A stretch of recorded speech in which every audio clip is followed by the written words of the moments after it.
हदबंदी commission यानी delimitation से क्या मुस्लिम नुमाइंदगी जो है या मुस्लिम सियासत असरअंदाज हो रही है, और असेंबली और पार्लियामेंट में अगर मुस्लिम नुमाइंदों की तादाद कम हो रही है, क्या उसकी जिम्मेदार हदबंदी भी है? इसी पर हम बात करेंगे और कई खास मेहमान हमारे साथ मौजूद हैं। हमारे साथ हैं हाफिज मंजूर आलम साहब, नेशनल वाइस प्रेसिडेंट है social democratic party of India के, इस्तकबाल है आपका। और इनके अलावा हमारे साथ हैं कारी सीएम मुस्तफ़ा साहब, आप कौमी सेक्रेटरी हैं राष्ट्रीय लोक दल के, और साथ ही ये ऑल इंडिया मिल्ली तंजीम अल-फैज़ के भी प्रेसिडेंट हैं, आपका भी इस्तकबाल है। और इनके अलावा हमारे साथ कांग्रेस के सीनियर लीडर अनीस दुर्रानी साहब हैं, ये भी अपनी बात रखेंगे, आपका भी इस्तकबाल है। और साथ ही मौजूद हैं ज़कात फाउंडेशन ऑफ इंडिया के सरबराह डॉक्टर सैयद जफर महमूद साहब, आपका भी इस्तकबाल है। और हर बार की तरह ऑडियंस के दरमियान भी एक खास मेहमान मौजूद हैं, अलाउद्दीन साहब, और ये सोशल वर्कर हैं, अपनी बात रखेंगे, सवालात करेंगे, और ऑडियंस भी यहाँ पर मौजूद है। जफर महमूद साहब, सबसे पहले आपके पास आएंगे। 1952 में हदबंदी कमीशन की तश्कील हुई थी, और उसके बाद 62, 72, 2002 और 2008 में जो है सारी चीज़ें जो है वो क्लियर हो गई हैं या पास हो गई, एक तरीके से मोहर लग गई उसके ऊपर। आपको क्या लगता है कि ये जो हदबंदी कमीशन है, इसके आने से, ये मैंने कहा कि बहुत लंबे वक्त से है, कोई ये नई चीज़ नहीं है, लेकिन इससे मुस्लिम सियासत को, मुस्लिम नुमाइंदगी को किस तरीके से जो है फ़र्क पड़ता है या कैसे वो असरअंदाज होती है? सच्चर कमेटी ने अपनी रिपोर्ट में 4 जगह ये बात बहुत तफसील से लिखी है कि जो कॉन्स्टिट्यूंसीज़ पार्लियामेंट की और असेंबली की ऐसी हैं जहाँ पर शेड्यूल कास्ट की तादाद तो बहुत कम है, लेकिन मुसलमानों की तादाद बहुत ज़्यादा है, परसेंटेज उनको, उनमें से कई ऐसी हैं काफ़ी जिनको कि शेड्यूल कास्ट के लिए रिज़र्व कर दिया गया है, जबकि आपको मालूम है कि 1950 में ही मुसलमानों को शेड्यूल कास्ट के डेफिनेशन में से खारिज कर दिया गया, आर्टिकल 341 के तहत, गैर आईनी तरीक़े से। तो लिहाजा ये कि सच्चर कमेटी ने ये कहा, उसमें कुछ मिसाल के तौर पर कुछ चार्ट्स बना के दिए सच्चर कमेटी ने कि भाई देखिए ये स्टेट्स हैं, इसमें ये मामलात हैं, और उसके ऊपर जस्टिस सच्चर साहब ने जो अपना फॉरवर्ड लिखा आखिर में, उसमें फिर 2 पैराग्राफ लिखे इस बात के ऊपर कि ये गलत है और सरकार को चाहिए, गवर्नमेंट ऑफ इंडिया को, कि फ़ौरन नया हदबंदी कमीशन, डीलिमिटेशन कमीशन बिठाए और उसको ये काम दे कि ये जो मुसलमानों के साथ ज़्यादती होती चली आ रही है 1950 से, वो ज़्यादती ख़त्म करने के लिए वो सजेशन दे। उसकी मैं आपको एक आध मिसालें दे देता हूँ जो कि आपको डिस्कस करने में काम आएगा। वो एक बुलंदशहर है, पास में ही है, यूपी में बुलंदशहर है। वहाँ शेड्यूल कास्ट जो है वो 19% हैं और मुसलमान 22% हैं, लेकिन वो सीट रिज़र्व कर दी गई है ना। लेकिन ऐसी सीटें भी हैं यूपी में ही, मसलन हमीरपुर, उसमें शेड्यूल कास्ट 23% है, मुसलमान 5%, वो रिज़र्व नहीं है। तो वहाँ मुसलमान वहाँ भी नहीं जीत सकता, यहाँ भी नहीं जीत सकता। ये खेल खेला गया है मुसलमानों के साथ ताकि मुसलमानों की तादाद कम रहे। उसका असर ये हुआ है कि 542 जो मुअस्सर नंबर है सीट्स का लोकसभा में, उसमें से सेंसस कहता है, मरदमशुमारी कहती है कि मुसलमान 13.4% हैं, 13.4% पूरे इंडिया में। तो उसके हिसाब से 542 में से 73 सीटों पे मुसलमान को बैठना चाहिए, और है 28। लेकिन जो एवरेज है आज़ादी के बाद से एक बार घट के 18 गया है, एक बार बढ़ के 44 गया है, लेकिन जो एवरेज है वो 27 है। 27 क्या, यानी कि 2/3 सीटें ऐसी मुसलमानों की हैं, उनके हक़ की 2/3, जिसपे कि कोई दूसरा आज़ादी से आज तक बैठता चला आ रहा है। तो इस तरह की बहुत सी सीटें हैं जिसके जो कि बदल दी जानी चाहिए। और जुल्म ये है कि 2002 में कॉन्स्टिट्यूशन को अमेंड करके ये कह दिया गया कि अब जो हदबंदी कमीशन कर दिया उसने, वो 2026 के बाद तक चलता रहेगा। यानी कि 25 साल के लिए मुसलमानों की जो किस्मत है वो सील कर दी गई कि तुम इसी तरह भुगतते रहो। ये बहुत ज़बरदस्त ज़्यादती है। इस सच्चर कमेटी की रिपोर्ट आए हुए 7 साल हो गए। 16 सितंबर को वज़ीर आज़म से मुसलमानों की मुलाकात हुई थी, 8-10 लोगों की, इसमें मैं भी था। मैंने उनसे ख़ास तौर से कहा कि मुजफ्फरनगर टाइप के राइट्स होते रहेंगे जब तक पार्लियामेंट में मुसलमानों की प्रॉपर नुमाइंदगी उनके नंबर्स के हिसाब से नहीं होगी। और वो चूँकि आपने, गवर्नमेंट ऑफ इंडिया ने, इस वक्त की गवर्नमेंट ने ही सच्चर कमेटी अपॉइंट की थी, तो उन्होंने चूँकि उसके सच्चर कमेटी की सिफारिश को माना ही नहीं आज तक, बल्कि जिक्र ही नहीं किया उसका, और हदबंदी कमीशन नहीं बिठाया, इस वजह से ये ख़राबी चलती चली आ रही है। तो उन्होंने कहा कि अब कैसे हो, यानी कि मतलब शायद ये था कि अब तो इलेक्शन होने जा रहा है, अब कैसे बिठाएं डीलिमिटेशन कमीशन। तो उस पर मैंने उनसे कहा कि बात तो 7 साल की हो रही है, आपने तो 7 साल से नहीं बिठाया, और चलो यहाँ पे बात रुक गई।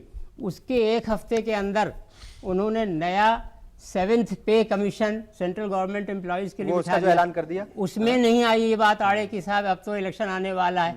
लेकिन तो मैंने उनको एक ख़त लिखा वज़ीर आज़म साहब को कि क्या मुसलमान ये समझें कि 31 लाख मरकज़ी हुकूमत के जो मुलाजिमीन हैं उनको 7वीं दफ़ा तनख्वाह में इजाफा देना ज़्यादा अहमियत रखता है बमुकाबले 1950 से अब तक जो ज़्यादती होती चली आ रही है 18 करोड़ मुसलमानों के साथ, उसको उनकी कोई अहमियत नहीं लौटाए जाएं। बिल्कुल, उसका कोई जवाब नहीं आया पलट करके। बिल्कुल। अच्छा, चूंकि हमारे साथ जो है वो मजहबी रहनुमा भी हैं और मजहबी रहनुमा होने के साथ साथ ये पॉलिटिकली भी जो है एक्टिव हो रहे हैं, क्या लगता है आपको सियासी तौर पर मुस्लिम तबके को, सीधे तौर पर मेरा सवाल ये है कि सियासी तौर पर मुस्लिम तबके को डीलिमिटेशन से कितना नुकसान हो रहा है? सियासी तौर पर मुस्लिम तबके को डीलिमिटेशन से दो तरह का नुकसान हो रहा है।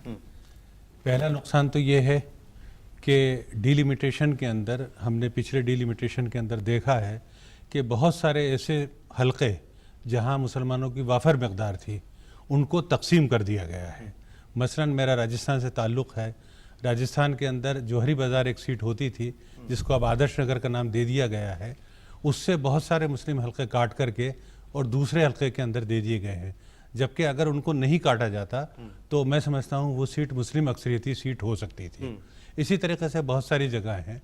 दूसरा जो नुकसान, दूसरे तरीके से जो नुकसान पहुँचाया गया है इसको कि डीलिमिटेशन करने के बाद बहुत सारी ऐसी कॉन्स्टिट्यूंसीज जिनकी तादाद तकरीबन 120 है जो रिज़र्व की गई हैं, उनमें से 20 कॉन्स्टिट्यूंसी ऐसी हैं कि जहां मुसलमानों का रिप्रेजेंटेशन अच्छा खासा है रिज़र्व कम्युनिटीज़ के मुकाबले में, उनको रिज़र्व करके जो है वहाँ से मुसलमानों की नुमाइंदगी को रोक दिया गया है। उसकी भी मैं एक मिसाल दूंगा कि राजस्थान के अंदर मेवात के इलाके के अंदर भरतपुर एक सीट है जहाँ मुसलमानों की तादाद, मुस्लिम वोटर्स की तादाद तकरीबन 2.5 लाख है।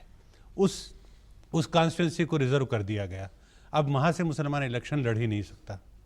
तो इस तरीके से दो तरह से ये नुकसान पहुँचाया गया है और यही वजह है कि और बहुत सारी वजूहात के साथ साथ इस डिलिमिटेशन की वजह से भी मुसलमानों का रिप्रेजेंटेशन पार्लियामेंट में और असेंबली सीट्स के अंदर जो है दिन पे दिन घटता जा रहा है। जी, कारी मुस्तफ़ा साहब, आपका ताल्लुक जो है वो राष्ट्रीय लोक दल से है, किस तरीके से जो है आप कहेंगे, चूँकि पॉलिटिकल पार्टी जो है आपकी भी अहमियत रखती है, एक इलाका है, उत्तर प्रदेश बड़ा सूबा है, वहाँ पर हम देखते हैं कि भले ही हुकूमत किसी की भी हो सेंटर में, लेकिन ये जो सियासी पार्टियां हैं जो अपने आप को मुसलमानों का रहनुमा कहती हैं, उसमें आपकी पार्टी भी शामिल है, तो वो कुछ इसके ऊपर ना तो कोई बहुत ज़्यादा आवाज़ें उठाती हैं, ना कोई हंगामा मचाती हैं, ना शोर करती हैं, क्योंकि अगर आप आवाज़ उठाएंगे नहीं तो सुनी कैसे जाएगी? पार्टी कोई भी हो, चाहे वो लोकदल पार्टी हो या समाजवादी पार्टी हो या कांग्रेस पार्टी हो, हुकूक अपनी जगह पर है। अगर ईमानदारी के साथ हदबंदी हो तो मैं समझता हूँ कि कहीं भी फिर जो है हक तलफी होएगी नहीं। और अभी जो मोहतरम ने जो कहा है वो बहुत अच्छी बात कही है, और मौलाना ने बताया कि राजस्थान में मुख्तलिफ जगहों पर ये पूरे मुल्क में इस तरह के हालात पैदा किए गए हैं। पार्टियों ने अगर ईमानदारी के साथ पार्टियां काम करेंगी और मुसलमानों को हक दिलाने की बात कहेंगी तो फिर मैं समझता हूं कि इंशाल्लाह मुसलमानों को हक ज़रूर मिलेगा, और ईमानदारी के साथ ही काम करना चाहिए। क्योंकि जहाँ जहाँ हदबंदी हुई है वहाँ से मुसलमानों के बहुत सारे हल्के काटे गए हैं, क्योंकि यहाँ मसाइल, मुसलमानों के मसाइल की बात आ रही है, यहाँ किसी पार्टी की बात नहीं आ रही है और ना पार्टी के मुद्दों पर कोई बात हो रही है। बात ये हो रही है कि ये जो कमीशन बनाया गया है, हमारी जो सीटों की हदबंदी हो रही है वो हक तलफी के साथ हो रही है, इंसाफ के साथ नहीं हो रही है। हम तो यही दरखास्त करेंगे कि वो इंसाफ के साथ होनी चाहिए और मुसलमानों को उसका मुकम्मल हक मिलना चाहिए। बिल्कुल। और आपके पास भी आएंगे, ठीक है जी। हमारे साथ जो हक तलफी हो रही है, मैं दुर्रानी साहब से एक सवाल करूंगा, दरअसल सरकार में है दुर्रानी साहब, हमारे ये तो असेंबली और लोकसभा तो एक स्टेटस बहुत ऊंचा हो गया, हमारे साथ जो हक तलफी होती है वो ग्राम पंचायत और नगर पालिका के वार्ड से भी शुरुआत होती है, हमारे साथ वहीं शुरू हो जाती है। कोई भी एक बाहुबली कोई लीडर अपने घर बैठ करके निर्वाचन कार्यालय से आता और वहीं हदबंदी करके चला जाता केवल पेन से। 2-4 दिन के लिए, 3-4 दिन के लिए वो मांगते हैं कि वो आपत्तियाँ दें, आपत्तियाँ देने लोग जाते नहीं, जाते तो उनकी मानी नहीं जाती हैं। अच्छा, रही बात इसी बात की, जैसे कि असेंबली के चुनाव आते हैं तो असेंबली की बात होती है।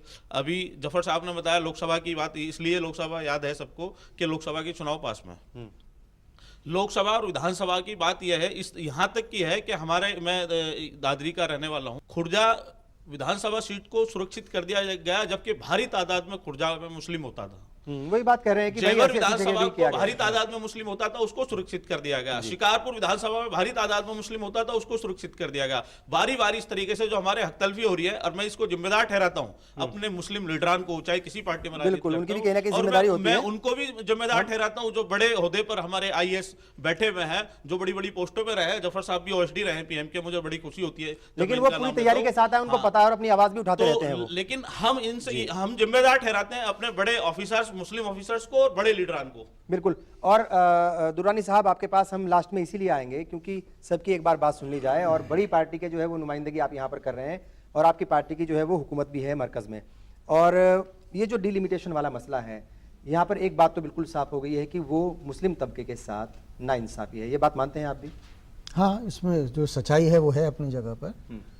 इसमें तो इसको कोई किसी तरह जस्टिफाई नहीं किया जा सकता कि जो डिलिमिटेशन कमीशन था उसने इसमें इंसाफ से काम नहीं लिया है। अब ज़ाहिर है 52 के अंदर वो बैठा था, उस पर क्या पैटर्न सेट हुआ उस वक्त के तो हम शाहिद नहीं हैं, लेकिन ये कि अब उसके अंदर सूरत हाल में तब्दीली आनी चाहिए थी जो लेटेस्ट कमीशन बैठा था। और ये सही है कि अब ये भी और मज़ीद ज़्यादती हुई है कि ये ज़ाहिर है कि वो 2002 में हुई है, और वो एक दानिश्ता उस जमात ने वो और उस ग्रुप ने वो करवाई है जो किसी कीमत पर नहीं चाहता कि मुसलमानों को उसका हक मिले।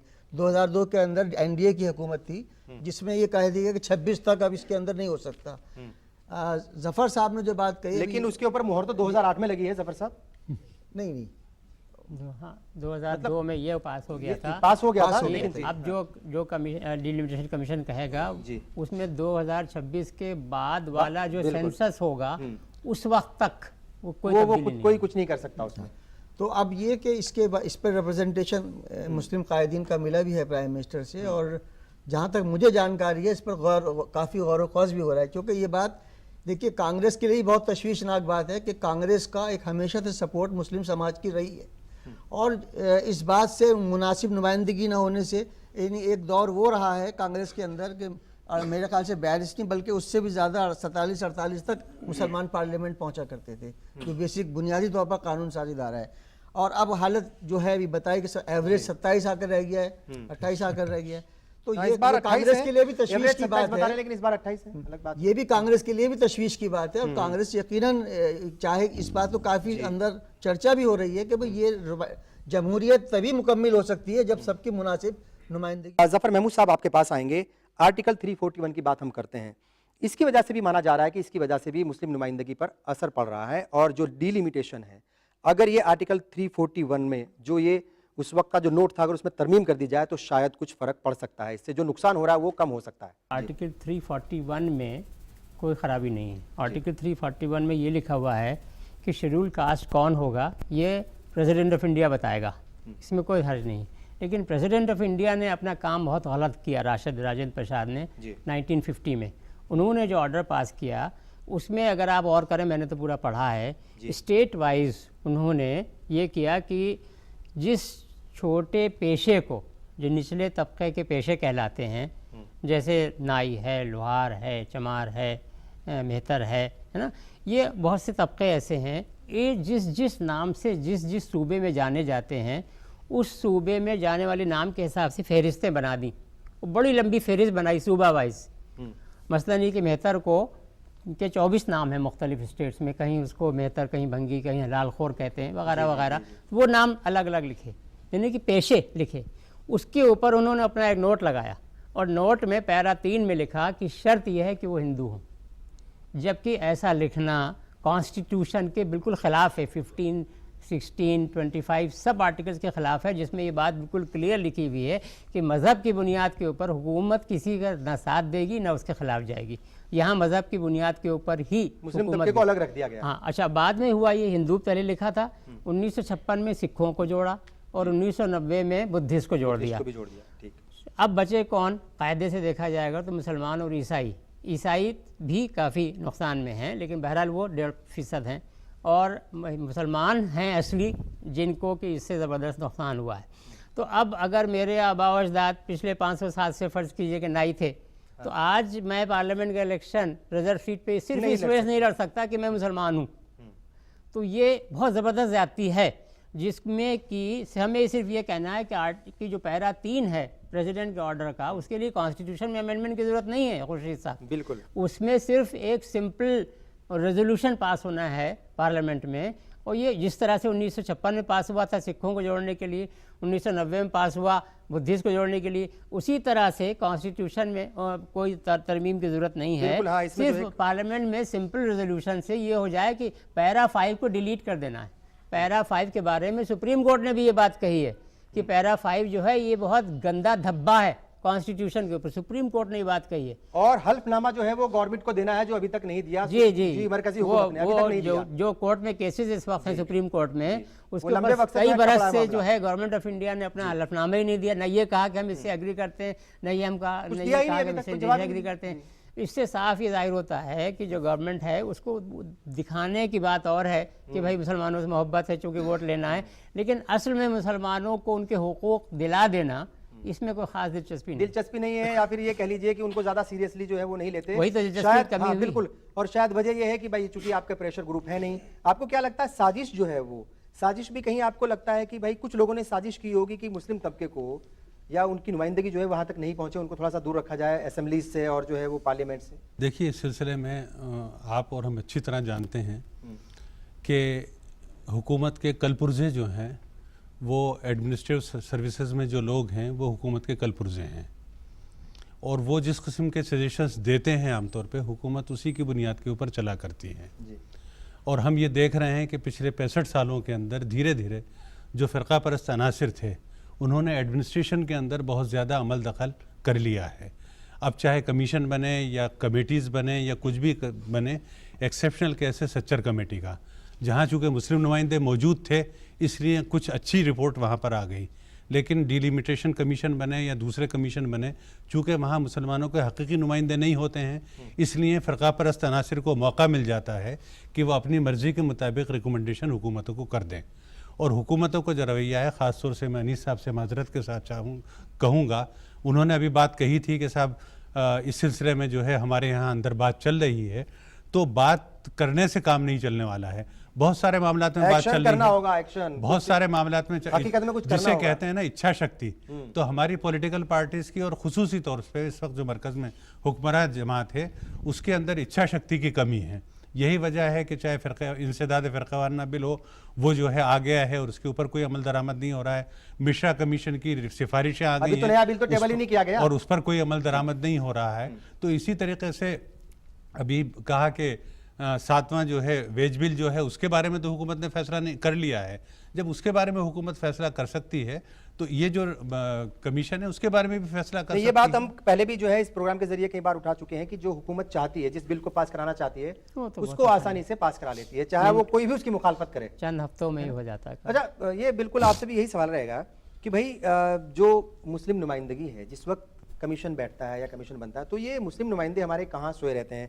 आपने भी कहा, अफसरान की बात भी की, मुस्लिम नुमाइंदों की बात भी की, और सिर्फ मुस्लिम नुमाइंदों की बात ही नहीं है, जो मुस्लिम संगठन है, जो तंजीमें हैं, उनको भी जो है कहीं ना कहीं सब लोगों को मेरा ख्याल के जो है वो अवेयर होना चाहिए उस मौके पर और थोड़ा सा प्रेशर बनाना चाहिए। खुर्शीद साहब, ऐसा नहीं है कि मुस्लिम नुमाइंदे कुछ बात नहीं कहते, मुस्लिम नुमाइंदे बिल्कुल कोशिश करते हैं और अपनी बात वहाँ तक पहुँचाने की पूरी कोशिश करते हैं, अपनी बात कहते भी हैं। लेकिन मौलाना साहब ने, जब भी हाफिज मंजूर साहब ने बात कही है कि मशीनरी जो काम कर रही है, जो अंदर ऑफिसर्स बैठे हुए हैं, जो मुलाजमीन बैठे हुए हैं, जब उनकी नीयत ख़राब है, चाहे मुस्लिम लीडर्स कुछ भी कहते रहें या हमारे नुमाइंदे कोई भी बात कहते रहें, जब उनकी नीयत साफ नहीं है और वो फ़िरका परस्ती की तरफ जाकर के बिल्कुल जो है एक नाइंसाफ़ी वाला काम करना चाहते हैं, मुसलमानों को बिल्कुल अलग रखना चाहते हैं, तो फिर वो मुस्लिम लीडर्स को तो पता भी नहीं चलता है कि कहाँ क्या हो गया है। हमने ये भी देखा है कि जब जब लीडरशिप मजबूत होती है, ताकतवर होती है और कुछ कराना चाहती है, तो ऑफिसर तो क्या कोई भी जो है वो अड़ंगा नहीं लगा सकता बीच में। हाँ, बिल्कुल। उसके लिए कि आप जो है इस बात के गवाह हैं, आपको पता है इस चीज़ का। देखिए साहब, इसमें तो मामला ये है कि मैं, चूँकि यहाँ ऑडियंस जो है वो हम सब भी वोटर्स हैं, ऑडियंस भी वोटर्स हैं, तो मैं आपको ये अर्ज़ करूँगा कि साहब, जैसे आप कह रहे हैं कि मुस्लिम नुमाइंदा हमारा काम नहीं करता, तो आप मत बनाइए उसे नुमाइंदा अपना, आप अपनी पसंद का चुनिए, लेकिन ये ज़रा नहीं हो पा रहा है। अरे भाई, अब इलेक्शन होने जा रहा है, अब पार्लियामेंट का इलेक्शन होने जा रहा है, आप देख रहे हैं कि साहब न वहाँ मुलायम सिंह ने आपका काम किया, 2012 में मार्च में उन्होंने वादा किया था कि साहब हम रिजर्वेशन देंगे मुसलमानों को रिजर्वेशन की बात कही और हम सच्चर कमेटी रिपोर्ट को इम्प्लीमेंट करेंगे। ये दो बड़े बड़े उन्होंने वादे किए थे, दोनों में से एक फीसद भी आज तक नहीं किया, बल्कि उसका उल्टा कर दिया कि मुजफ्फरनगर के हालात जो मुजफ्फरनगर सहित जो है मेरा ख्याल के 100 कुछ दंगे हो चुके, छोटे मोटे सभी फसादात जो है उनकी तो हुकूमत आने के बाद। हाँ, मतलब वहाँ किया नहीं, जो काम उन्हें करना चाहिए था वो किया नहीं उन्होंने। बिल्कुल सही बात। तो उसी तरह से सेंट्रल गवर्नमेंट जो इस वक्त है यूपीए की, उन्होंने जो पहले 5 साल थे उसमें तो 4 अच्छे काम किए। उन्होंने सच्चर कमेटी बिठाई, मिश्रा कमीशन बिठाया और स्कॉलरशिप दिया और माइनॉरिटीज़ मिनिस्ट्री बना दी। 4 अच्छे काम किए और ये दोनों रिपोर्टें भी अच्छी आ गई। मुसलमानों ने ताली बजाई, वो दोबारा 2009 में वोट दे दिया। उसके बाद वो सब सो गए। उन्होंने अलावा अभी 2013 में जो थोड़ा बहुत वक्फ बिल में तरमीम की है 100% उसमें ये भी भी नहीं एक की। अच्छा काम हुआ है, थोड़ा इसकी भी जो है बहुत- वो होना चाहिए। हाँ, थोड़ा बहुत तकरीबन 70% वो काम हो गया। रहमान खान साहब को मुबारकबाद कि वो, लेकिन उसके अलावा कोई काम करके नहीं दिया। जो बड़े बड़े काम हैं, यही जो आपने अभी फरमाया, जैसे शेड्यूल कास्ट के डेफिनेशन को चेंज करना, जो हमारी कॉन्स्टिट्यूएंसीज हैं उनको हल्फनामा हटाना, दे दीजिए, सुप्रीम कोर्ट में क्या डिलिमिटेशन दिक्कत है? कमीशन बिठाना, मुसलमानों की नामजदगी के लिए सच्चर कमेटी ने कहा कि साहब आपके कलम में जहाँ ताकत है आप नामजद करने के लिए एक लाहे अमल तैयार करिए। आज तक कोई जिक्र नहीं। इंडियन वक्फ सर्विस बनानी थी, इसका कोई जिक्र नहीं। तो ये तो फिर अब आपके हाथ में है, अब गेंद आपके पाले में फिर आ गई, 2014 में आ रही। तो अब बजाय इसके कि अब खामोशी से बैठे रहें और बाद में फिर हम एक टीवी शो के ऊपर बैठ के कहें कि फिर बातें मुस्लिम कर नुमाइंदे लें। काम नहीं करते। अनीस दुरानी साहब, ऐसे नुमाइंदे लाइए जो काम करें। बिल्कुल। अनीस दुरानी साहब, इस वाले सेगमेंट में यही बात आई है कि भाई हुकूमतें और जो बड़ी सियासी पार्टियां हैं वो मुस्लिम वोटर्स को, मुस्लिम तबके को, इस जमात को क्यों सीरियसली नहीं लेते, क्यों इनकी बात को जो है वो उतनी तरजीह नहीं देते जितनी ये तो देनी मेरे चाहिए। ख्याल से कहना ज्यादती हुई कि सीरियसली नहीं लेती। मैंने पहले आपसे अर्ज किया कि मुस्लिम वोट कांग्रेस पार्टी के लिए बेहद अहमियत रखता है और मुस्लिम वोट की हिमायत की बिना पर ही कांग्रेस बरसर इक़्तिदार आती है। बहुत अहम फैक्टर होता है इसके अंदर। लेकिन देखिए, बुनियादी कुछ बातें बुनियादी हैं। ये तो अभी जफर साहब ने एक मिसाल दी, वो कोई इससे कोई मुताबिकत नहीं रखती कि पे कमीशन फ़ौरन कर दिया और जो क्यों नहीं दूसरी रखती? चीज़ें, क्यों नहीं देखिए रखती? ये बताएं आप जो क्यों नहीं जो रखती? चीज़ें इम्प्लीमेंट हो, जैसे आप इसकी हम बात डिलिमिटेशन की बात कर रहे थे। हाँ। डिलिमिटेशन का खाली ऐसा नहीं है कि यूं करने से हो जाएगा। नहीं, ये तो 7 साल से नहीं हुआ। नहीं, 7 साल से नहीं 7 हुआ। साल से नहीं 7 हुआ। साल से नहीं हुआ, मैं मानता और हूँ। अभी लेकिन भी- ये कहना अभी कि हो नहीं फौरन साइन करने से हो जाएगा, बिल्कुल हो जाए।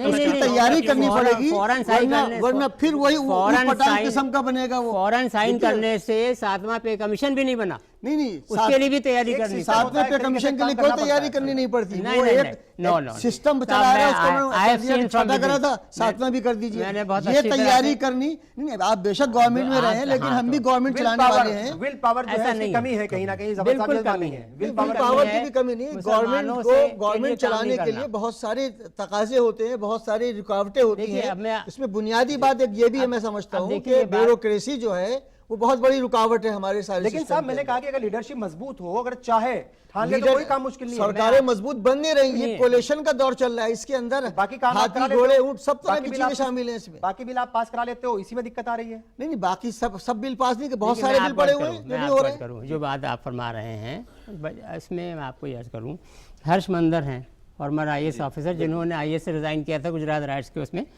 वो उनकी NGO चलती है, बहुत अच्छा काम कर रहे हैं। वो इतना अच्छा कर रहे हैं कि सोनिया गांधी मैडम ने जो अपने 8 लोगों की कमेटी बनाई गवर्नमेंट के ऊपर, उसमें उनको रखा। तो इतना बढ़िया काम कर रहे हैं। उन्होंने अपना खुद इंक्वायरी करवाई, सर्वे करवाया सारा मुस्लिम कंसंट्रेशन डिस्ट्रिक्ट्स में, डिफरेंट स्टेट्स में, कि सच्चर कमेटी रिपोर्ट क्यों इम्प्लीमेंट नहीं हुई। उसमें उन्होंने उसकी वो सब आदाद व शुमार सारे दिए उन्होंने, कि उसमें उन्होंने बताया कि साहब ऑफिसर्स नीचे के, ये उनके अल्फाज हैं, ऑफिसर्स नीचे के जो हैं वो ये बात जान गए हैं कि गवर्नमेंट ने सच्चर कमेटी बिठाई, तो क्योंकि बिठाने में उसका पॉलिटिकल इंटरेस्ट था, लेकिन सच्चर कमेटी की सिफारिशात नाफिज हों उसमें गवर्नमेंट को ख़ास दिलचस्पी नहीं है, क्योंकि उन्हीं के अल्फाज हैं कि इस गवर्नमेंट डरती है कि अगर उसने मुसलमानों को उनका हक दिया तो संघ परिवार जो है वो कह देगा कि आप तुष्टीकरण कर रहे हैं, उससे उनके वोट कम हो जाए। अनीस साहब ने ये बात रखी थी कि जो हदबंदी कमीशन जो थी वो 2002 में कायम हुई NDA के दौर में, स्टैंप लगा 2008 में UPA के दौर में। UPA ने भी NDA की बातों को मान लिया इसका मतलब ये लगता है कि आरएसएस का और कांग्रेस का आपसी गठबंधन है जो मुसलमानों को पीछे धकेलने को दर पे है। दूसरा सवाल ये है, कांग्रेस ने, यूपीए गवर्नमेंट ने 7 साल पहले जो सच्चर कमीशन रिपोर्ट को सच्चर कमीशन बिठाई, रिपोर्ट आ गई, रिपोर्ट को हाथों हाथ ले वाह वाह हो गई। जफर साहब कमेटी के मेंबर थे, वो अलग बात है। मेरा कहना है कि सच्चर कमीशन की रिपोर्ट को यूपीए गवर्नमेंट ने बाज़ाब्ते लागू कर रखा है। वो इस तरीके से कि ये बताएंगे तफसील, सच्चर कमीशन की रिपोर्ट आने के बाद जो ब्यूरोक्रेट, जो टेक्नोक्रेट मुस्लिम्स हैं, जो नौजवान डॉक्टर्स, इंजीनियर्स, लॉयर्स, उनको पकड़ा जा रहा है और उनको जो है आतंकवाद बना के जेल में ठूसा जा रहा है। अब डेटा ले लीजिए, जितने पढ़े लिखे मुसलमान हैं, गल्फ में रहते हों, इंडिया में रहते हों, पढ़े लिखे नए नस्ल के लोग, उनको पकड़ के जो है गवर्नमेंट डाल रही है। इसलिए गवर्नमेंट के पास डेटा आ गया है कि 0.5% मुसलमान जो पढ़ा लिखा है यही हमारा हक मांगेगा। दुरानी साहब, उनके सवालात हैं, उनके जज्बात भी हैं और उनका गुस्सा भी है, कैसे उस गुस्से का जवाब देंगे आप? देखिए, ये कोई इनका अनोखा गुस्सा नहीं है। हिंदुस्तान में हर मुसलमान के दिल में इस चीज़ का दुख है, गुस्सा है, एहसास है।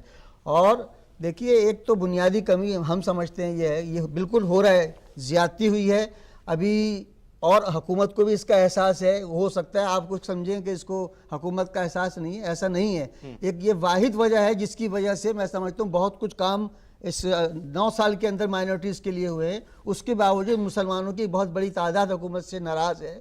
उसकी एक बुनियादी वजह यह है कि जो ये गिरफ्तारियाँ हो रही हैं इसके अंदर, देखिए ये इससे कोई इनकार नहीं कर सकता ये हुई है, लेकिन उसके तदारुक की कोशिश की जा रही है। अभी शिंदे साहब ने एक लेटर भेजा है, ये इसमें आप सवाल कर सकते हैं कि साहब कितना अमल होगा, कितना अमल नहीं होगा, और इतना लेट क्यों भेजा, ये भी सवाल है। बहुत सारी चीजें लंबे वक्त से ही हो रहा है, कोई आज से नहीं हो रहा है। लेकिन जो काम हो गया उसकी हमें अप्रिशिएट करना चाहिए और उसके देखना चाहिए उसके क्या नताइज निकलते हैं।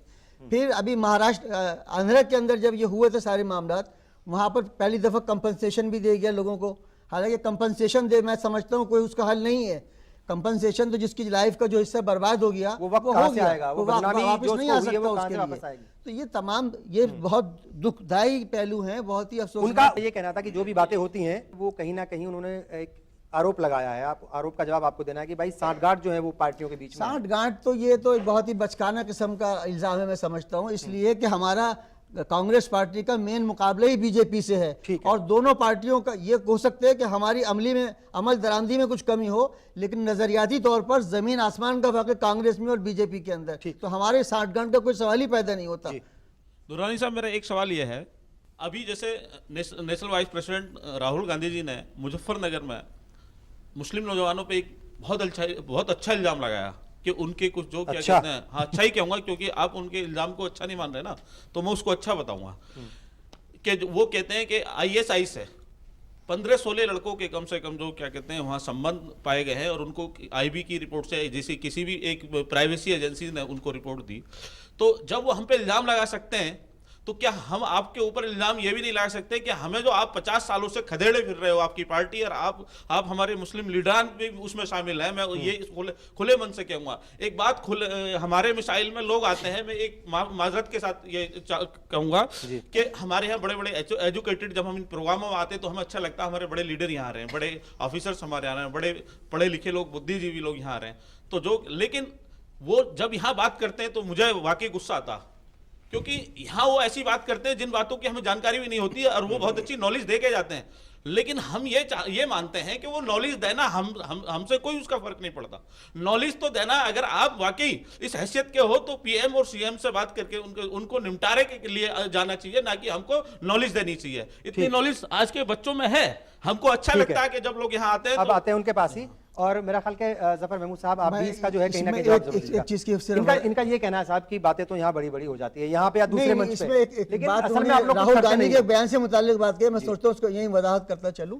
राहुल गांधी ने कहीं ये नहीं कहा है, ये मिस रिपोर्टिंग है कि ISI के साथ ताल्लुकात है। उन्होंने ये कहा कि भारतीय जनता पार्टी जिस किस्म की हरकतें कर रही है और जिस किस्म की दहशतगर्दी में इन्वॉल्व है उसके नतीजे में जो हालात पैदा हुए हैं, उसके मुझको ये रिपोर्ट मिली है कि ISI इन लोगों के इनसे राब्ता पैदा कर रही है। बिल्कुल ठीक है। तो ये उन्होंने वार्निंग दी है कि इस किस्म के हालात देश में पैदा न करो जिससे हमारे मुल्क का जो तबका है वो दूसरे लोगों से जुड़ सके। जफर महमूद साहब, हम उस बहस में अभी नहीं जाएंगे क्योंकि हमारा इशू कुछ और है। इशू ये है कि मुस्लिम लीडरशिप जो है वो असेंबलीज में भी, अगर 2-4 सूबों की असेंबली को हम छोड़ दें तो वहाँ पर जो है असेंबलीज में भी जो है वो कम हो रही है और पार्लियामेंट में तो आपके सामने हैं ही, इस बार 28 हैं मुस्लिम नुमाइंदों की तादाद, और 243 में जो है वो 25 हैं राज्यसभा में। तो ये तादाद जो है बहुत ज़्यादा नहीं है, और 120 सीटें जो है वो रिजर्व कर दी गई हैं। तो उन 120 सीटों में कहीं ना कहीं मुस्लिम तबके का भी हक है। तो अभी इनका जो गुस्सा है वो उसको जायज़ यूँ कहा जा सकता है कि भाई मुस्लिम लीडरशिप या हमारे नुमाइंदे वो बातें तो करते हैं, लेकिन जहां उनको असल मैसेज पहुंचाना चाहिए आला कमान के पास, हुकूमतों के पास, क्या वो वाकई नहीं पहुंचाते, या इनका जो है वो गुस्सा नाजायज़ है, ये ऐसे ही कर रहे हैं, बात हवा में बातें कर रहे हैं? देखिए, हक गोई की बात तो ये है कि हर पॉलिटिकल पार्टी के अंदर भी ज़बरदस्त वो मैकेनिज़्म है कि फ़लाँ बॉस है, फ़लाँ छोटा है, फ़लाँ यूँ है, ऐसा है, और जो नीचे वाला होता है उसको सिर्फ अपनी ये फ़िक्र होती है कि मुझे अगली बार टिकट मिलेगा या नहीं मिलेगा। तो कहीं मेरे मुंह से कहीं कोई ऐसी बात ना निकल जाए उनके सामने, माई बाप के सामने, कि साहब अगली बार मेरे टिकट के ऊपर असर पड़ जाए। तो चूँकि सिस्टम, यही इंडिया का पॉलिटिकल सिस्टम इस तरह का बना हुआ है, इस वजह से ये भी नहीं कहा जा सकता कि नहीं साहब आप पॉलिटिक्स में मत जाइए। पॉलिटिक्स में तो कोई मुसलमानों को भी जाना चाहिए ज़रूर, लेकिन पॉलिटिकल सिस्टम की ख़राबी है ये कि उसमें वो जानते हैं उस सिस्टम को बदलना जो है, जो टॉप लीडर्स हैं ना, या तो वो इनिशिएटिव ले, बड़ा दिल दिखाएं, वरना जो छोटे लीडर्स हैं वो दिल गुर्दा दिखाएं, बिल्कुल कोई रिज़ाइन करे। आज तक एक ही ने रिज़ाइन किया है पूरे इंडिया में, उनका भी अल्लाह मियाँ उनको रही जन्नत करे। अभी अपने वहाँ पर हैदराबाद में उनका इंतकाल हो गया ना, जी जी, मिनिस्टर बाबू भाई, he is the only example in independent India. तो इस तरह से होना ही चाहिए। देखिए, जब हज़रत मूसा अलैहिस्सलाम से अल्लाह मियाँ ने कहा कि तुम जाओ फ़िरौन के पास और जाके हाँ वही करो, तो उन्होंने कहा मुझे डर लग रहा है। तो अल्लाह मियाँ ने कहा ला तखफ़, डरने की कोई ज़रूरत नहीं, मैं तुमसे कह रहा हूँ ना। कुछ लोग अगर ये सोचने लगें कि मुझे सिर्फ अल्लाह से डरना है, हालांकि हर को सोचना चाहिए, लेकिन भाई कुछ पता नहीं कब तक इस दुनिया में रहना है, तो कुछ अच्छा करके जाओ अपने कौम के लिए, मिल्लत के लिए और अपने मुल्क के लिए। और इन द लॉन्ग रन मुल्क का ही फ़ायदा है। अगर अक़लियतें जो हैं गैर मुतमईन रहेंगी इस कदर ज़बरदस्त तरीक़े से, और उनका ढलान की तरफ चलता चला जा रहा है मामला, तो वो ज़ाहिर है वो कहीं ना कहीं मामला आगे निकलेगा। ना कौम के लिए, तो बात सही है। हाँ जी। हम जिस कंस्टिट्यूंसी से, ओखला से ख़ास तौर से हूँ मैं, पिछला नुमाइंदा जब हमने चुना तो एक मुसलमान समझ के चुना था, और उसने 5 साल कुछ नहीं किया, और अब जब इलेक्शन आए हैं तो कांग्रेस ने खरीद लिया उसको। तो मुसलमान क्या करे, कहाँ से बनाए ऐसे नुमाइंदे जो मुसलमानों का काम किस पे भरोसा करें, ये भी बड़ा सवाल है। ठीक है, और कोई सवाल करना चाहेगा? जी, मैं दुरानी साहब से कुछ कहना चाहता हूँ। अभी तक कांग्रेस को मुस्लिम लोगों ने सपोर्ट करते आया है, और हमारे हिसाब से ये है कि अगर मुसलमानों को अगर कोई बेटर ऑप्शन मिले तो वो वहाँ पे माइग्रेट कर जाएंगे। और मेरा ये सिचुएशन ये रहा कि मैं एक्चुअली बेतिया से बिलोंग करता हूँ जो बिहार में है, और हमारे फादर जिला परिषद के चेयरमैन रहे हैं और बिहार के कांग्रेस के माइनॉरिटी के महासचिव भी रहे हैं। और हमारे अंकल को वहाँ से टिकट के लिए तो आता है, लेकिन सेंटर में टिकट यहाँ से काट दिए जाते हैं। जैसे वहाँ से आया था टिकट और साधु यादव ने कटवा दिया था टिकट। तो उस सिचुएशन में ये है कि हम लोग ये ढूंढ रहे हैं कि कोई बेटर ऑप्शन मिले। अगर बेटर ऑप्शन जिस दिन मिल जाएगा उस दिन हम लोग कांग्रेस छोड़ के माइग्रेट कर जाएंगे। क्या इस पे आप प्रकाश डाल सकते हैं कुछ? ये क्या है कि ये एक बहुत पर्सनल, इन्होंने एक तरीके से अपना खुद का तजुर्बा कह लीजिए, जो घर में जो परेशानी का सामना इनको करना पड़ा पॉलिटिकल जो है एनवायरनमेंट में, उसकी बात ये कर रहे हैं एक तरीके से। और कोई सवाल करेगा कोई और बंदा? जफर साहब ने कहा कि समाजवादी पार्टी ने ना तो रिजर्वेशन के लिए कोई प्रस्ताव पास किया ना कुछ। समाजवादी पार्टी इंशाल्लाह, मैं जानता इस बात को महसूस करता हूं कि लोकसभा चुनाव से पहले माइनॉरिटी का बिल पास होके केंद्र को जरूर जाएगा। काय का बिल? जो आरक्षण बिल 18% जो माइनॉरिटी का जो उन्होंने आरक्षण के लिए बोला था, जो वादा उन्होंने किया है, वो विधानसभा में पास आके लोकसभा आपके केंद्र सेंट्रल गवर्नमेंट के लिए जाएगा, ये तो मैं उम्मीद करता हूं। लेकिन वाहिद एक ऐसा शख्स है जो मुसलमानों के लिए बहुत अच्छी तरीके से बात करता है। हम इशू पे जाएंगे नहीं, ये भटक जाएगा, ये इशू ही नहीं है बेसिकली। एक जुमले में ही खाली जो है उसका जवाब देना ज़रूरी है कि इस 2012 में मार्च में इलेक्शन जिताया मुसलमानों ने यूपी में मुलायम सिंह साहब की पार्टी को। तो उस वक्त ही जब उनकी नई गवर्नमेंट बनने वाली थी, 1-2 दिन के बाद, उसी वक्त हमने अपने ख़त उनको लिखा और सारे अखबारात में यूपी की छाप दिया कि भाई बहुत मुबारक हो, आपने बड़ा अच्छा काम किया, मुसलमानों का सपोर्ट से आप जीत गए हैं, लेकिन आपने देखिए याद रखिए कि ये वादा किया है, ये काम आपको फ़ला फ़ला तारीख़ तक कर देना है। और उसके बाद उसके 6 महीने के बाद उन्होंने ये कह दिया, बयान दिलवा दिया अपने एक मिनिस्टर से कि साहब रिजर्वेशन कैसे दें जब तक सेंट्रल गवर्नमेंट जो है अमेंडमेंट नहीं करती। जबकि 4 स्टेट्स में रिजर्वेशन मुसलमानों के लिए चल रहा है, इस वक्त भी चल रहा है, उस वक्त भी चल रहा था, 10-12 साल से चल रहा है। और जस्टिस मिश्रा कह चुके हैं अपनी रिपोर्ट में कि किसी कॉन्स्टिट्यूशनल अमेंडमेंट की ज़रूरत नहीं है। दूसरी चीज़ कि सच्चर कमेटी की एक भी इशू इम्प्लीमेंट नहीं किया।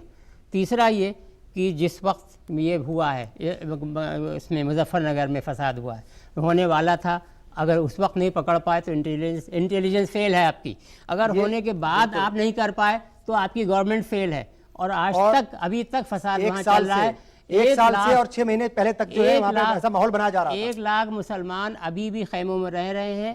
ज़कात फाउंडेशन ऑफ इंडिया की टीमें वहाँ रोज़ जाती हैं और अभी तक हम कम से कम 25-30 हज़ार लोगों का इंतज़ाम कर चुके हैं जिनको कि कोई पूछने वाला नहीं है।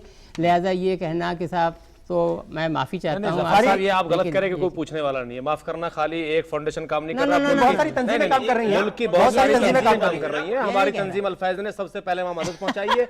नहीं, ये आप गलत कर रहे हैं।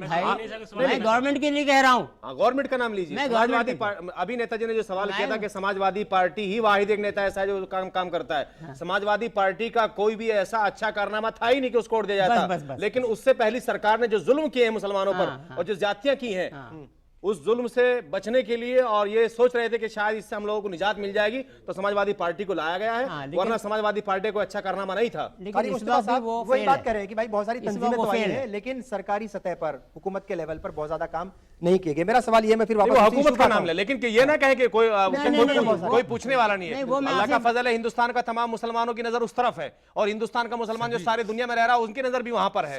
और हम किसी के मोहताज नहीं है, ना हम समाजवादी पार्टी के मोहताज है, ना हुकूमत केंद्र हुकूमत के मोहताज है। मुसलमान अल्लाह का फजल है, ज़कात भी देता है, सदका भी देता है, फितरा भी देता है, इमदाद भी देता है। और इतनी कुव्वत है रब्बानी साहब आप में और हम में कि हम लोग उनकी मदद कर सकते हैं। बिल्कुल, ये बताइए, बात बिल्कुल सही है, आपस में ही कर रहे हैं।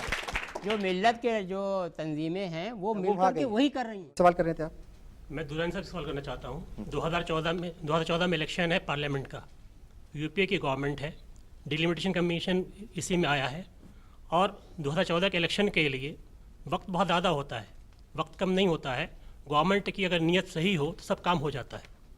मेरा कहना है कि मुसलमानों को सही रिप्रेजेंटेशन देने के लिए दोबारा डिलिमिटेशन करने के लिए तैयार है गवर्नमेंट। अब ये 2014 तक तो ये मुमकिन नहीं है, ये आप समझ लीजिए। इसलिए कि डिलिमिटेशन का काम बहुत ऐसा कई साल लगते हैं, इसीलिए ये तकरीबन 10-10 साल के बाद किया जाता है। जिस तरह से सेंसस मुल्क की 10 साल के बाद की जाती है, इसी तरह से पर इस बार तो 2026 तक जो है ये कह दिया, जिसमें तो जो है इस बारे में कुछ यकीनन कुछ पेशरफ्त हो सकती है, इस बारे में पेशरफ्त हो सकती है। और अगला जो इलेक्शन असेंबली का हो, अगला असेंबली के जो डिफरेंट स्टेट्स में होने हैं उसमें डिलिमिटेशन हो जाएगा। नहीं, ये इलेक्शन तो शुरू हो, ये तो हो चुका फेज। जी साहब, वो पूछ रहे हैं कि क्या ऐसी उम्मीद करनी चाहिए या आप लोग ऐसा कुछ करेंगे कि जल्द आपकी हुकूमत या फिर अगर नई सरकार आपकी बनती है, क्या ऐसी उम्मीद होनी चाहिए? बिल्कुल, मैं पूरे यकीन हूँ इस बारे में कि और जो बहुत सारे चीज़ें होनी चाहिए थी और अभी तक नहीं हुई हैं, उन सब की तकमील की कोशिश की जाएगी जी। और ये बड़ी बुनियादी बात है जो ये डिलिमिटेशन वाली, इस पर ज़रूर तवज्जो है जी। मेरा एक क्वेश्चन है कि डिलिमिटेशन के आड़ में मुसलमानों को सियासत से दूर रखने की ये एक साजिश तो नहीं है? बिल्कुल, एक अच्छा सवाल है और इसका जवाब बिल्कुल हम चाहेंगे। और कोई सवाल करना चाहेगा? जी बताइए। अब तक की इतनी बातों में मुझे ये तो समझ आ गया कि जब डिलिमिटेशन प्लानिंग हो रही होती है तो हमारे नुमाइंदे चुप नहीं रहते हैं, लेकिन वो सारी बातें मास लेवल पे होती हैं। हम जैसे आम लोगों को बेदार होने की ज़रूरत है डिलिमिटेशन के रिगार्डिंग। तो मैं चाहती हूँ हमारे नुमाइंदे जो हैं वो कम्युनिटी लेवल पे भी इस चीज़ डिलिमिटेशन के रिगार्डिंग हम जैसे लोगों को बेदारी का काम करें, ताकि वो भी आवाज उठा सकें ऐसे वक्त पर, हम जैसे आम लोग भी आवाज उठा सकें। बिल्कुल ठीक है। और कोई सवाल करना चाहेंगे? नीचे दीजिए। जी साहब, आप बताइए। मैं दुरानी साहब से कहूँगा, अगर लोकसभा चुनाव 2014 से पहले चले तो अभी जो हमारा एक अहम मकसद है आर्टिकल 341 वाला, अगर इसमें ही आप तरमीम कर दो तो शायद आपकी तरफ रुझान हो जाए मुसलमानों का। हाँ, तरमीम का मतलब उन्होंने बताया कि भाई आपको तरमीम नहीं करनी है बेसिकली, लेकिन उसके ऊपर जो है अगर आप संजीदगी से कार्रवाई कर लें हो जाए। वो कह रहे हैं मतलब ये उनका कि 1950 के ऑर्डर में तरमीम हो जाए। जो नोट लगाया, जो अभी जफर साहब ने बताया जिस नोट के बारे में, मैं दुरानी साहब, हमारे माइनॉरिटी जो चेयरमैन होते हैं ये 62 के बाद में ही क्यों बनाते हैं? इन्हें अगर 35 के आसपास का कोई बना दिया जाए तो इसको मैं कहूँगा अब थोड़ा तरमीम करने की बात है। ठीक है। अच्छा साहब, हमने कहा भाई ये जो है तादाद असेंबलीज में और पार्लियामेंट में जो है ये कम हो रही है, और इसके ऊपर हम एक अलग एपिसोड में बात कर चुके हैं ऑलरेडी। लेकिन कहीं ना कहीं जो डिलिमिटेशन है, कमीशन है, और जो उसकी जो है कारकर्दगी है, उसका भी फर्क पड़ा है इसके ऊपर। 120 सीट्स जो है आप रिजर्व हो गई हैं। हमने कहा कि भाई अगर वो आर्टिकल 341 का जो एक जो है ऑर्डर था, अगर उसमें तरमीम हो जाए तो शायद कुछ इसमें जो है आपको नुमाइंदगी मिल जाए। क्या कुछ होना चाहिए आपके सजेशंस? क्योंकि एक बच्ची ने वहाँ कहा है कि भाई आप जो है वो आम लोगों को तो अपने साथ जोड़ो, अगर वो उनको कुछ पता होगा, उनको लगेगा कि उनका हक मर रहा है, तो वो भी आवाज उठाएंगे। बहुत अच्छा सवाल है बच्चा। और फिर वो भी आपके साथ जुड़ेंगे, आपकी आवाज को और ताकत मिलेगी, और हुकूमत जो है वो मजबूर होंगी काम करने के लिए। वैसे इस बच्ची का सवाल तो बहुत अच्छा है, लेकिन इस सिलसिले में फिर मैं एक मिसाल दूंगा। ऐसी बात नहीं है कि मुस्लिम नुमाइंदों की जहां बात आती है तो बहरहाल उनसे तो हम कोई उम्मीद इसलिए नहीं रख सकते कि वो आम तौर आप भी हैं मुस्लिम नुमाइंदों में, तो आप नहीं, बहरहाल हम लोगों का रिप्रेजेंटेशन इस वक्त न तो पार्लियामेंट में है न असेंबली के अंदर है। इस मरतबा हम इलेक्शन लड़ने जा रहे हैं तो हम उम्मीद करते हैं कि वहाँ जाएंगे और एक जिम्मेदाराना हैसियत में बताएंगे कि मुस्लिम नुमाइंदा कैसा होता है। लेकिन अब तक जो भी नुमाइंदे गए हैं, बहरहाल वो जब वहाँ जाते हैं टिकट पे और वोट मुसलमानों का लेते हैं, लेकिन वो वहाँ जाने के बाद पार्टी के नुमाइंदे हो जाते हैं। और फिर जैसा कहा कि ऊपर की नज़रें देखते रहते हैं, ऊपर कहीं ऊपर वाला नाराज़ नहीं हो जाए, इसलिए वो अपनी जिम्मेदारी अदा नहीं कर पाते। लेकिन इसके बावजूद भी कहीं मुस्लिम तंजीमें हैं, मिली क़यादत है, या जो लोग मुसलमानों के बारे में फ़िक्रमंद हैं, वो इस सिलसिले में कोशिश करते हैं। और इसकी मिसाल फिर मैं राजस्थान के लिए दूंगा कि जोधपुर में जो है मुस्लिम तंजीमों ने कोशिश की थी। वहाँ एक कॉन्स्टिट्यूंसी ऐसी है जहाँ मुसलमानों की तादाद अच्छी खासी थी और फैसला कुन थी। उन लोगों ने जो है मेमोरेंडम भी दिया और इस सिलसिले में और भी कई मकामात के ऊपर काम किए गए। लेकिन जैसा कि मैंने कहा था कि न तो कमीशन बिठाने वालों की नीयत अच्छी है, और न कमीशन के अंदर जो नुमाइंदे होते हैं उसमें माइनॉरिटीज़ की, मुस्लिम्स की प्रॉपर रिप्रेजेंटेशन होता है। तो बावजूद मेमोरेंडम देने के, बावजूद सजेशन देने के, डिलिमिटेशन के बारे में नहीं सुना गया और उस अच्छी कॉन्स्टिट्यूंसी को तकसीम करके और वहाँ मुसलमानों को माइनॉरिटी में ला दिया गया। क्या कहेंगे कारी साहब? जैसे मैंने कहा कि भाई एक सवाल ये भी उठता है कि हुकूमतें और पार्टियां अपनी सहूलियत के मुताबिक जो है वो डिलिमिटेशन कराती हैं। जो रीजनल पार्टीज़ हैं उनका रोल भी हम देखते हैं कि वो भी बहुत ज़्यादा अच्छा नहीं है। आप एक ऐसी पार्टी के जो हैं वो नुमाइंदे की तौर पर यहाँ पर मौजूद हैं कि जो अपना असर रखती है एक इलाके में, एक पार्टी है, तो इस ऐसी छोटी छोटी पार्टियां जो रीजनल पार्टीज हैं उनका क्या रोल होना चाहिए? ऐसे हमारी पार्टी है, हमारी पार्टी तो हमेशा मजदूर, बेसहारा और उन लोगों की आवाज को बुलंद करती है जिनकी कोई आवाज लेता ही नहीं, जिनकी कोई सुनता ही नहीं है। और मुस्तकिल तौर पर जो आपने देखा होगा किसानों की, मजदूरों की, और जो सड़कों पर काम करने वाले हैं, जंगलों की रात की अंधेरी में काम करने वाले हैं, और मुस्तकिल तौर पर खून पसीने की लड़ाई लड़ते हैं और कमाई कर रहे हैं। तो उस सिलसिले में हमारी पार्टी ने जो है हमेशा उन लोगों की आवाज़ को बुलंद किया है। चाहे आप गन्ने का मसला ले लें या दूसरी मसाइल ले लें, किसानों के मुद्दे को कौन पार्टियां उठा रही हैं? सिर्फ हमारी पार्टी के अलावा दूसरी कोई पार्टी उठाती नहीं है। और रहा ये मसला मैं आपको बताऊं, ऐसा नहीं है। हमारे नेता कभी भी किसी सांप्रदायिक दंगों में ना इन्वॉल्व रहे, ना उनका कोई ऐसा बयान है, और उनका नहीं, ना उनके फादर का था, ना उनका है, ना उनके बेटे का है। और हमेशा ये भी हम आपको बताने के पर्टिकुलर मुद्दे की बात कर रहा हूं, हाँ, डिलिमिटेशन की बात कर रहा हूं। बिल्कुल, हमारे नेता हमेशा अपनी आवाज को बुलंद करते रहते हैं। और अभी तक जो हालात इस तरह के सामने आए, जैसा आपने ये मसला रखा है, हमने अब से पहले हुकूमत हिंद को और हुकूमत उत्तर प्रदेश को और तमाम हुकूमतों को अपनी तंजीम की तरफ से लगातार लेटर लिखे हैं और मुस्तकिल तौर पर उनको ये याद दहानी भी कराई है कि क्या दलित दूसरी हिंदू भाई है हमारे, क्या मुसलमान दलित नहीं है? मैंने ये बात आपको पहले भी कही थी कि मुसलमान भी तो दलित हैं। बिल्कुल ठीक है। तो ऐसा नहीं है कि हमें अपनी इस वक्त मौजूदा, हम अभी दुरानी साहब यहाँ मौजूद हैं, बड़ी पार्टी के नुमाइंदे हैं, सरकार चल रही है, सब कुछ है। लेकिन मैं सिर्फ ये दरखास्त करूँगा अपनी तमाम हुकूमतों से, चाहे वो मरकज़ की हुकूमत हो या हमारी जो प्रदेश में हुकूमतें चल रही हैं, कि वो ये भी तो तय करें कि दलित कौन लोग हैं, क्या मुसलमान भी दलित है नहीं है, या पिछड़ा वर्ग मुसलमान भी है या नहीं है। बिल्कुल ठीक है। क्या कहेंगे साहब, ये जो सजेशंस हैं मतलब चूंकि बड़े अहम रहेंगे, और आप तो डायरेक्ट जो है वो ख़त लिखते हैं अलग अलग पार्टीज़ को और उनके जो है सरबराहों को और हुकूमत के बड़े जिम्मेदारों को, अब क्या कुछ होना चाहिए? ये बच्चे भी जो है अवेयर हो जाएं, यहाँ पे जो लोग जिनका गुस्सा है वो भी कम हो जाए, और हमारे दुरानी साहब यहाँ से कोई बात लेकर के जाएं और आगे तक पहुँचाएं। देखिए साहब, अगर बात पहुँचानी है तो ये पहुँचाएं कि साहब ठीक है, डिलिमिटेशन कमीशन जो हम कह रहे हैं कि बिठाया जाए, सच्चर कमेटी का बिठाया जाए, उसका मकसद ये है ताकि मुसलमानों को नुमाइंदगी मिले, है ना। और उसमें बहुत सी दिक्कतें हैं, मसलन ये 2026 तक के लिए बंद है वगैरह वगैरह। हालांकि गवर्नमेंट चाहे और पॉलिटिकली तो वो पार्लियामेंट में कॉन्स्टिट्यूशन जिस तरह पहले अमेंड कराया वैसे अभी भी करवा सकती है, वो हो सकता है, लेकिन उसमें ज़ाहिर टाइम लगेगा। अभी इलेक्शन होने जा रहा है, अभी जो इलेक्शन होने जा रहा है उसमें मुसलमान ज़्यादा आएँ, उसके लिए तो ज़रूरी है कि ज़्यादा मुसलमानों को टिकट दिया जाए। बिल्कुल ठीक है ना। तो जिस तरह आप कह रहे हैं कि साहब पार्लियामेंट में, असेंबली में, ज़िला परिषद में, जगह जगह जो है वो रिजर्वेशन होना चाहिए विमेन के लिए, तो उसी तरह से मुसलमानों के लिए अगर आप तय कर लें कि होना चाहिए, लेकिन अगर दिमाग और दिल बोल रहा है कि होना चाहिए तो आप टिकट में दे दीजिए। बिल्कुल सही। जो टिकट आप दे रहे हैं उसके अंदर रिजर्वेशन दे दीजिए। और देखिए, मैं आपको एक मिसाल देता हूं, और मैं चाहता हूं कि आपके चैनल के थ्रू ये बात जो है गांधी फैमिली तक पहुंच जाए कि उनकी खुद की अपनी एक कॉन्स्टिट्यूएंसीज हैं कुछ, उसमें से एक है रायबरेली, है ना। रायबरेली में मैं आपको फिगर दे रहा हूँ सेंसस की कि शेड्यूल कास्ट है 30%, 30%, इतनी हाई वो है कंसंट्रेशन शेड्यूल कास्ट का। मुसलमान है 6%, ठीक है। तो वो कॉन्स्टिट्यूएंसी रिजर्व नहीं है, जबकि शेड्यूल कास्ट उसमें 30% है। उसके बरखिलाफ मेरा वतन बहराइच, वहाँ पर शेड्यूल कास्ट है उसके आधे 15%, मुसलमान है 7 गुना 35%, उसको रिजर्व कर दिया।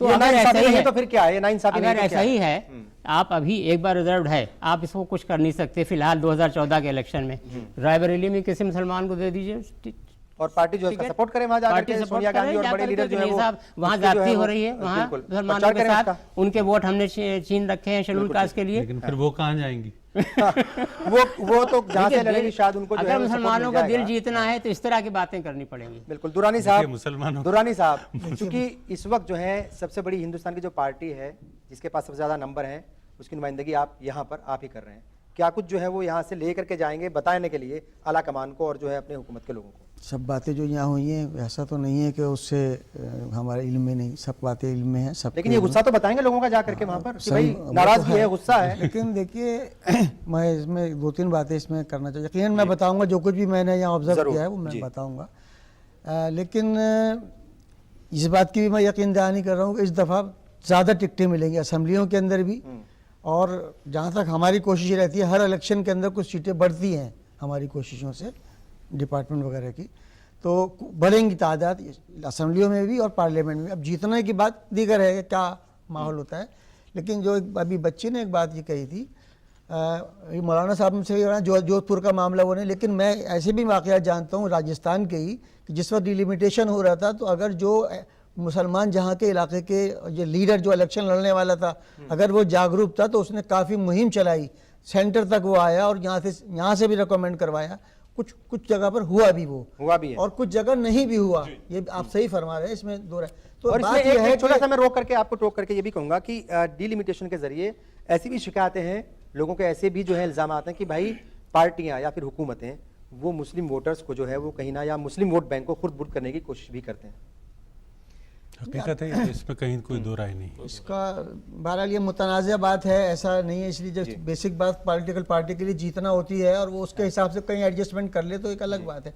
लेकिन ये कि मैं उसी बात को कंटिन्यू करूंगा कि जो भाई बच्ची ने कहा कि इसमें लोगों को वाकई शामिल होना चाहिए। देखिए हम डेमोक्रेसी में रहते हैं और डेमोक्रेसी में आवाज़ की अहमियत है, और अगर हम खामोश बैठे रहेंगे तो फिर उसमें कोई काम चलने वाला नहीं है। हमारे बहुत से जेन्युइन मामलात, हमारी बहुत सी जेन्युइन चीज़ें जो हैं कोई खाली लीडर के ऊपर कंधे पे छोड़ के हम घर में बैठ जाते हैं। बिल्कुल नहीं, असल में देखिए यहाँ मैं कहना चाहूँगा ये सही है कि अवामी बेदारी इन चीज़ों में ज़रूरी है, लेकिन मैं 2 चीज़ें बताऊँगा जिसमें मुसलमानों ने अवामी बेदारी का सबूत दिया लेकिन हमारी मरकज़ी हुकूमत के कान पे जू तक नहीं रही। मुस्लिम रिजर्वेशन का मसला है, मिश्रा कमीशन ने सिफारिश कर दी, कांग्रेस गवर्नमेंट ने अपने मैनिफेस्टो में उसको शामिल कर लिया। पूरे हिंदुस्तान के मुसलमान चिल्ला चिल्ला के कह रहे हैं लेकिन हुकूमत उसके ऊपर तवज्जो नहीं दे रही है। दूसरा जो है इंसदाद फ़िरक़ावाराना फसाद बिल है, उसके सिलसिले में पूरी मुस्लिम जमातें कई मरतबा मिल चुकी हैं। अभी हाल ही में मुजफ्फरनगर के बाद जो है मुस्लिम जमातों को नुमाइंदा जमातें मिली थी और प्राइम मिनिस्टर से जाकर के इस सिलसिले में कहा था कि आप और कितने मुजफ्फरनगर करवाना चाहते हैं। कुल मिलाकर के ये है, कुल मिलाकर के ये, लेकिन हमारे प्राइम मिनिस्टर ने कोई जवाब नहीं दिया। अभी इसमें पेशरफ्त इसमें भी हो रही है, ऐलान हुआ कि अभी उसको टेबल किया जाएगा, विंटर में पेश किया जाएगा, नए बिल को जो है वो टेबल किया जाएगा। कोशिशें रहेगा जाती हैं। जाहिर है ये जो मसला है, ये मसला जो है ये बड़ा संजीदा है और चूंकि मुस्लिम तबका जो है उसको सियासी नुमाइंदगी चाहिए होती है और उसको वो मिलनी चाहिए। लेकिन यहाँ पर एक बात आई है कि पार्टियाँ और हुकूमतें जो है वो अपने अपने हिसाब से जीत हार का जो है वो गणित लगाती हैं, हिसाब किताब लगाती हैं और उसके हिसाब से ही जो है ये हदबंदी कमीशन बनाती हैं और उसके हिसाब से सारा काम होता है। लेकिन इसमें अहम बात यह है इस बात का ज़रूर ध्यान रखा जाना चाहिए कि किसी का हक जो है वो उसकी हक तलफी ना हो, किसी का हक जो है वो ना मारा जाए, जिसका जो अधिकार है वो उसको मिलना चाहिए, क्योंकि अगर नाइंसाफ़ी होगी तो उसका बहुत सारा नुकसान होगा समाज को भी और मुल्क को भी। मुझे उम्मीद है कि जहाँ तक हमारी आवाज़ पहुँचेगी उस आवाज़ को सुन करके इसके ऊपर ज़रूर कुछ ना कुछ वो काम करेंगे, जो हमारे नुमाइंदे ये भी अपनी आवाज़ को आगे तक ज़रूर पहुँचाएंगे और आपका हक आपको ज़रूर मिलेगा। बहरहाल बहुत बहुत शुक्रिया।